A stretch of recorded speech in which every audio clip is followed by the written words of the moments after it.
Olá, tudo bem? A graça e a paz do Senhor Jesus Cristo seja com a sua vida. Eu sou o pastor Oséias e mais uma vez venho compartilhar uma porção da palavra de Deus contigo. Hoje, encerrando a série de abordagens sobre a interpretação do Apocalipse, que vemos fazendo já alguns vídeos, falando sobre as 4 principais escolas que interpretam o Apocalipse. Falamos até agora da escola preterista, aquela que entende que o conteúdo do Apocalipse está praticamente todo cumprido, né, e se cumpriu no primeiro século. A escola idealista, que entende que o Apocalipse não é necessariamente cronológico ou histórico, mas sim uma história que relata a luta constante do bem contra o mal, de Deus contra Satanás, e a certeza da vitória de Deus ao final de todas as eras. Também vimos o dispensacionalismo clássico, que faz uma divisão entre Israel e a igreja, entende que hoje nós vivemos um parêntese na história em que Deus deixou de tratar com Israel e está tratando com a igreja, e logo após o arrebatamento da igreja irá voltar a tratar com Israel. Então o dispensacionalismo clássico entende, a partir de Apocalipse 1,19, quando o Senhor manda João escrever sobre as coisas que viu, as que são e as que hão de acontecer, como a chave hermenêutica do livro. As coisas que ele viu, referente ao passado, em especial ali o capítulo 1, as coisas que são, os acontecimentos do presente de João, capítulos 2 e 3, e as que hão de acontecer, do capítulo 4 ao 22, seriam essencialmente feitos futuros, eventos futuros.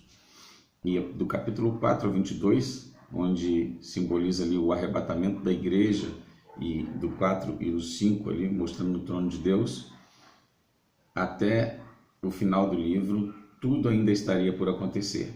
No capítulo 6 começaria então a grande tribulação, onde novamente Deus volta a tratar com Israel para poder trabalhar a salvação do povo santo. Hoje a gente vai falar sobre a interpretação dispensacionalista progressista. Os progressistas diferem um pouco dos dispensacionalistas clássicos, no sentido em que eles não fazem uma divisão entre Israel e a igreja. Não em termos claros, né? Como uma dicotomia, ou seja, Deus parou de tratar com Israel e hoje trata apenas com a igreja. O dispensacionalista progressivo acredita que não, que Deus continua trabalhando mutuamente com ambos os povos, de alguma forma ele vem atuando também com Israel. O que difere do dispensacionalismo progressista do dispensacionalismo clássico é que ele trabalha a partir da tensão teológica ou escatológica do já, ainda não. O que seria isso? O reino de Deus já veio.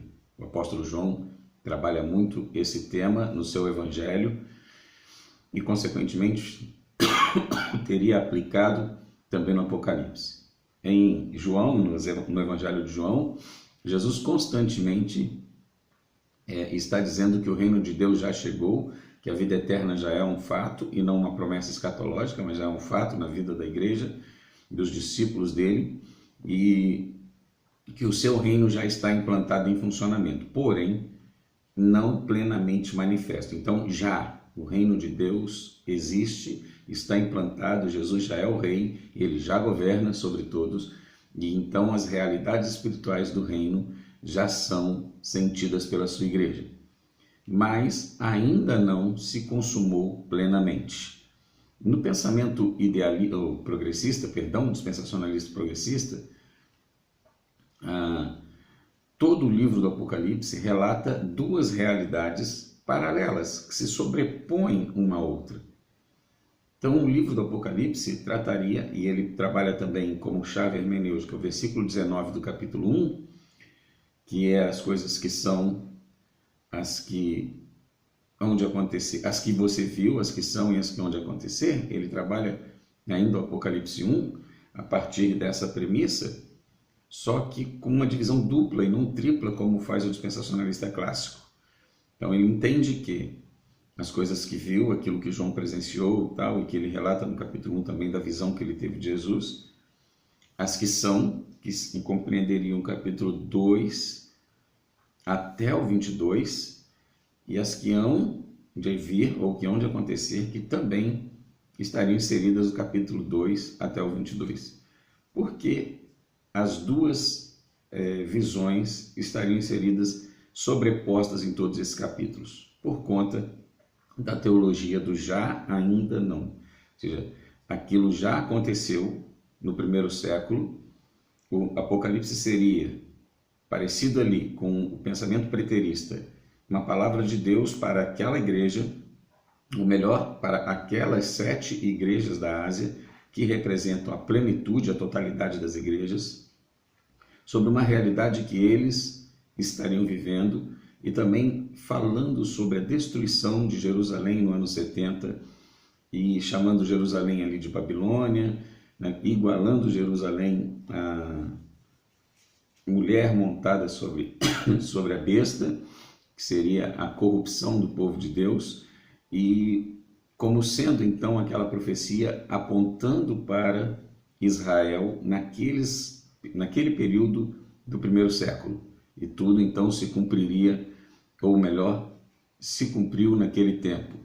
Porém, se cumpriu numa escala menor. Aquilo que João afirma, né, no texto do Apocalipse, profetiza para Jerusalém, para a queda de Jerusalém, que aconteceu no ano 70, terá um desdobramento muito maior quando o Senhor Jesus estiver prestes a vir, ou seja, nos últimos dias.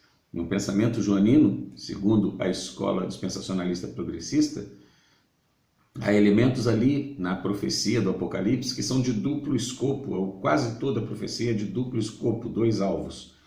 E o primeiro alvo já haveria se cumprido no primeiro século, nessa tensão do já, ainda não, já teria acontecido com a destruição de Jerusalém no ano 70, a dispersão da igreja pela Ásia e por outras partes do mundo, e posteriormente a perseguição à igreja, como a partir de Nero, na década de 60, até Domiciano, na década de 90, até o ano 100 aproximadamente, quando a igreja sofreu grandes perseguições por conta da adoração a César. Então, muita coisa daquilo que a igreja passou, João estava avisando a igreja no livro do Apocalipse quanto à sua luta.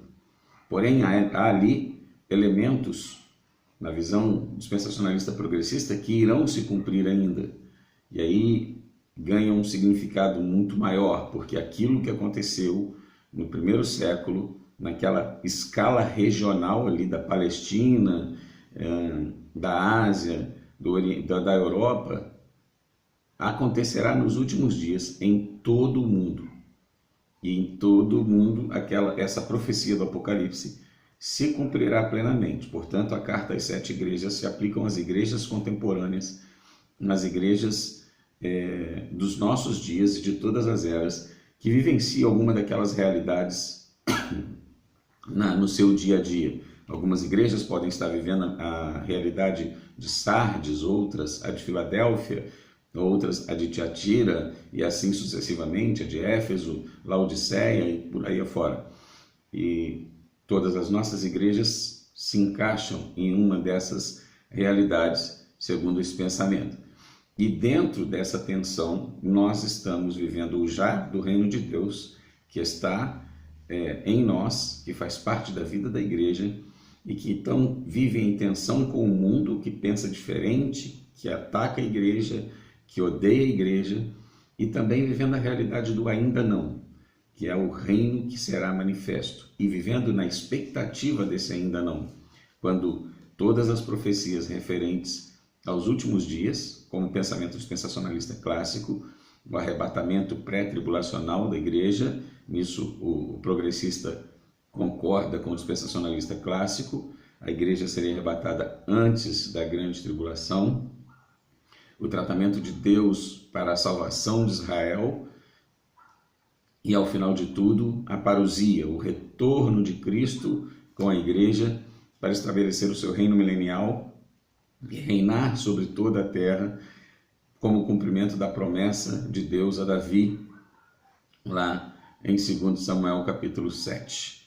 Então, essa seria a essência da promessa de Deus para Davi se cumprindo na vida de Jesus de maneira prática, visível e todo mundo participando debaixo desse reinado de Cristo.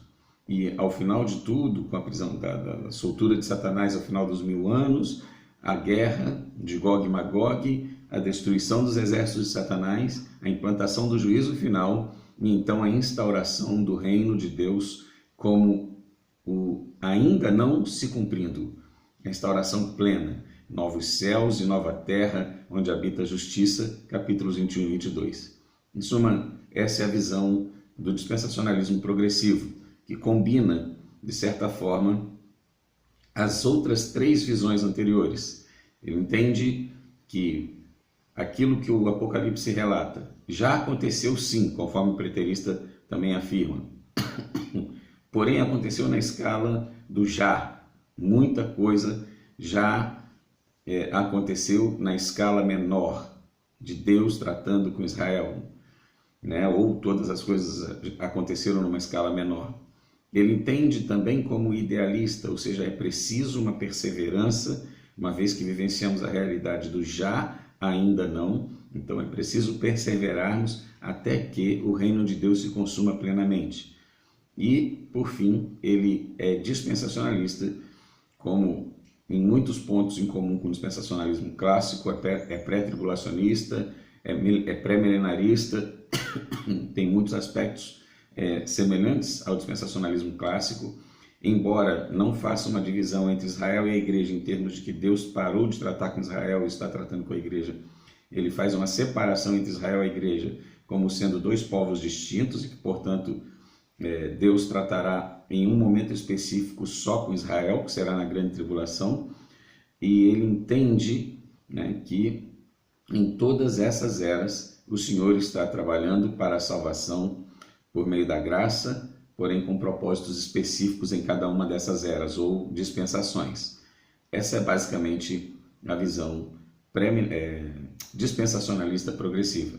Eu espero que essa série de vídeos tenha sido útil para você, tenha abençoado você nos seus estudos teológicos. Esse é o propósito dessa série de vídeos, abençoar cada um de vocês na visão teológica, em especial aos seminaristas, aos meus alunos, do Betel Brasileiro, do SET, do CETEMIT, do John Knox, seminário presbiteriano aqui da nossa região, aos meus alunos em especial, e a todos aqueles que amam a palavra de Deus e que se dedicam ao estudo da teologia.